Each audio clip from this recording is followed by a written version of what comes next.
Армысыздар, бүгін мен Ставангер қаласындағы ең үлкен сауда орталықтарының бірі Квадратта жүрмін. Мұнда Хэллоуинге дайындық қызып жатыр. Ал осы мерекенің қайдан шыққанын білесіз бе? Ендеше бірге біліп алайық. Квадрат атты сауда орталығында нағыз Хэллоуин рухы. Әр бұрышта өрмекшілердің торы, шам жарығындағы асқабақтар мен қорқынышты кейіпкерлер. Норвегтер мұндай безендірулерді ерекше жақсы көреді. Хэллоуин мерекесі шамамен 2000 жыл бұрын кельттердің Самхайн атты мейрамынан бастау алған.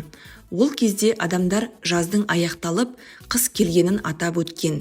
Сенім бойынша 31 қазан түні тірілер мен рухтар әлемінің арасындағы шекара жойылып, рухтар жер бетіне келеді деп сенген. Кейін бұл дәстүр христиандықпен араласып, All Hallows Eve, яғни қасиеттілер түні алдындағы кеш деген атау алған. Уақыт өте келе ағылшын тілді елдерде бұл атау қысқарып, Halloween болып қалыптасқан. 20 ғасырда Америкада бұл мереке кең таралып, балалар тәтті жинайтын, ал ересектер қорқынышты костюм киіп, көңіл көтеретін дәстүрге айналды. Қазір Хэллоуин әлемнің көптеген елінде, соның ішінде Норвегияда да тойланады. Норвегияда Хэллоуин соңғы 15-20 жылда ғана кең тараған. Балалар 31 қазан күні есікті қағып, «Кнаск әллер кініп, тәтті ме, әлде әзіл ме?» деп сұрайды. Көптеген үйлер терезелерін де асқабақтар шамдарымен безендіреді. Квадрат сауда үйіндегі Хэллоуин безендірулері өте әсерлі болды.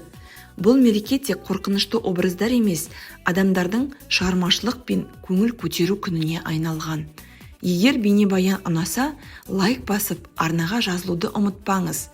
Келесі бейнебаян Норвегиядағы балалардың Хэллоуин кешінен болады.